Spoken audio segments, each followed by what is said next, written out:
All right, mathletes, welcome back to another episode of Math with Dr. Math. So we're going to take this function here and we are going to find the derivative of this function. All right, so note, when we're taking the derivative of this function, we have this constant, right? This constant out here. So what we're going to do is, what I want you to pretend is that doesn't even exist. We're going to put it off to the side because our derivative rules allow us to do so. So in reality, we're going to take the derivative, right, of our first function here times our second function. And I got to be careful with my notation. Times our second function. And notice what I just did. I just rewrote 1 over x as x to the negative first power using our rules of exponents.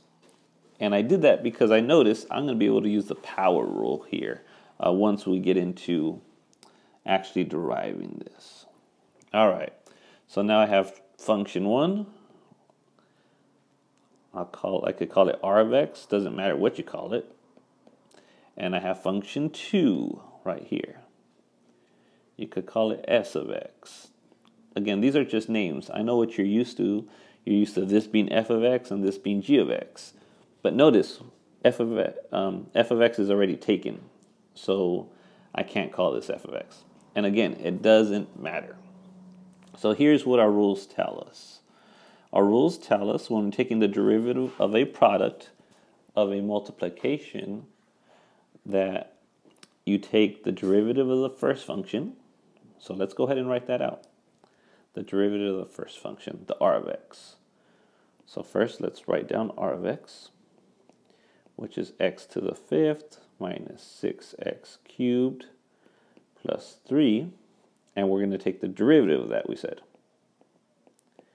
which is 5x to the 4th minus 18x squared. And the derivative of 3 is 0, so that goes away. So again, all we did is use the power rule. The 5 comes out to the front, and we lower our exponent by 1. The 3 gets multiplied times the front, 18, and you lower your exponent by 1. And whenever you don't have a variable, this goes away. The derivative of 3 is 0. All right? And we're going to do the same exact thing to s of x, which is 6x minus x raised to the negative first power. So the derivative of this, s prime of x, is 6, because that's the derivative. 6 is the derivative of 6x. And again, we're going to bring this to the front and multiply. So we're left with plus x. And what do we do with the exponent? Good. Subtract by 1. So it becomes to the negative second power. And there's our derivative. All right, so now let's go in for the grand finale. All right, so let me move this up. Let me move all this up. And let's actually shrink it too, just so we could give ourselves some space. And that'll give you some time to copy. And then let's move this up over here, and let's move this up over here. All right, so here we go, our grand finale. What does our product rule say? And again, don't forget about the 1/4. We're going to handle that later. So our product rule says you take the derivative of the first function, which was r prime of x. So this is the derivative of the first function times the second function, which was s of x, 6x minus x to the negative first power. Right, so this is s of x. This was r prime, right? And then we do plus the derivative of the second function, which was s prime of x, times, so we take the derivative of the second function times the original function, r of x, which was x to the 5th minus 6x cubed plus 3. All right, so let's do a little recap. And actually, let me do some labeling just so you could follow what I did. That's s prime right there of x. And this is just r of x. So we have the derivative of the first function times the original second function plus the derivative of the second function times the original function. Right? That's what the product rule tells us to do. And now we're going to go ahead and distribute. We're going to multiply everything out. Right? So notice we have two multiplications going on. All right, so let's tackle that. All right, so let's go ahead and multiply these, right? So here's my 5x to the fourth minus 18x squared. I'm going to multiply using the box method just to keep myself organized. You could go ahead and FOIL this, that's fine. And then I got my 6x minus x to the negative first power, 6x, negative x to the negative first power, 6 plus x to the negative second power. I have that up here. The second product I have listed right here. All right, so when we multiply, we're just multiplying just like a regular multiplication table. So the 6 and the 5 here, the 6 and negative 18 here, the 5 and the negative 1 here, the negative 18 and the negative 1 here. So this is just a regular multiplication. So let's go ahead and get our hands dirty. And so for the first one, we have 6 times 5 is 30. And then x times x to the fourth gives us x to the fifth. And now we have 6 times negative 18 is negative 108. And then x squared times x gives me x cubed. All right, so we have negative 1 times 5 gives us negative 5. And then x to the fourth times negative 1, gives me x cubed. And then we have negative 18 times negative 1 gives us positive 18. And then we have x squared and x to the negative first power. And remember, all you're doing is adding the exponents. So x to the first power. And then we're going to see here that these are like terms. So we'll be able to combine those. And we'll do that in a minute. But let's go to this next box and let's multiply. All right. So we have 6 and x to the fifth. So we end up with 6x to the fifth. And then we have x to the negative second power and x to the fifth power. So again, you add the exponents. So you're left with x to the third power. Then I'm going to go ahead and do 6 times negative 6, which gives me negative 36. And I have x cubed because the 6 was constant. Now I'm going to go ahead and do negative 6 times, there's really a 1 here. So let's go ahead and we get negative 6. Don't forget to add your exponents. That's my dog in the background. And you get x to the first power. And now we have 6 times the 3. And we get 18.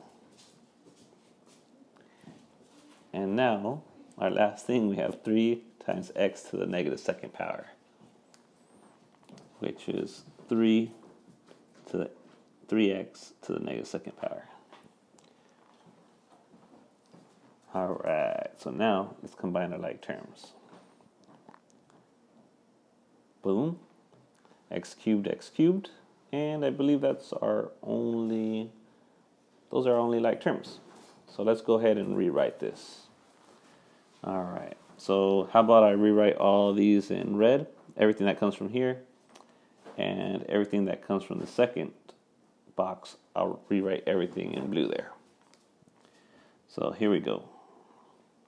So we end up with, after you combine all your like terms, 30 x to the fifth minus what do we got? 113 x cubed plus 18x. If we recall, up here it says we're going to be adding because that's what the product rule says. So we're going to put plus, and now we're going to go ahead and throw all these in the mix. So we end up with, let's see, 6x to the 5th minus 35x cubed, because you have negative 36 plus 1. Right, that's how I got the negative 35. All these are not like terms, so the order doesn't matter.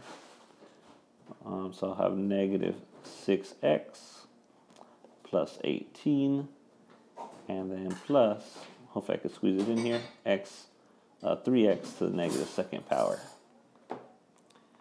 All right, so last step. Now we combine like terms. So I have x to the 5th here, I have x to the 5th here. So I have 36 x to the 5th. I have negative 113 and negative 35. And the reason I'm grouping those is because both of them have x to the 3rd power. So we get negative 148.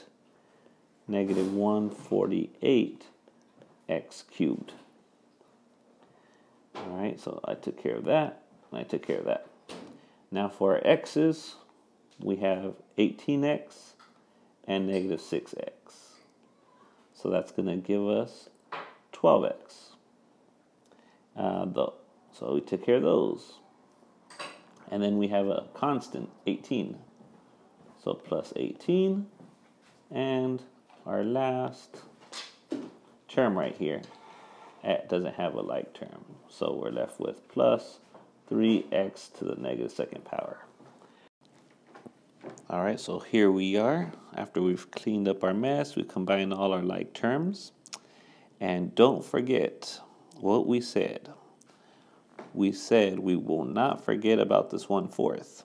All right, so that's why we saved that constant to the very end. So we're going to take, right, this whole polynomial here. Actually, it's not a polynomial, I apologize, because we have this negative exponent. But we're going to take all these terms. So let me take all those terms, actually. Let me do some camera magic here. All right, so we took that polynomial, I just copied it right here. And we said we're going to multiply everything by 1/4. Because that was our constant that was on the outside. So basically, we're just dividing every single one of these terms by 4. And what you're probably noticing is like, oh, wait a minute, I can't divide by 3. I can't divide 3 by 4. So you're just going to leave that one as a fraction. All right, so let's get to it.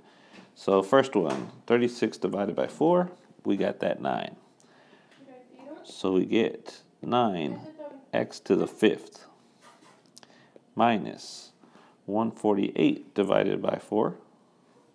We got 37 x cubed. Then we got plus 12 divided by 4. It's going to leave us with 3x.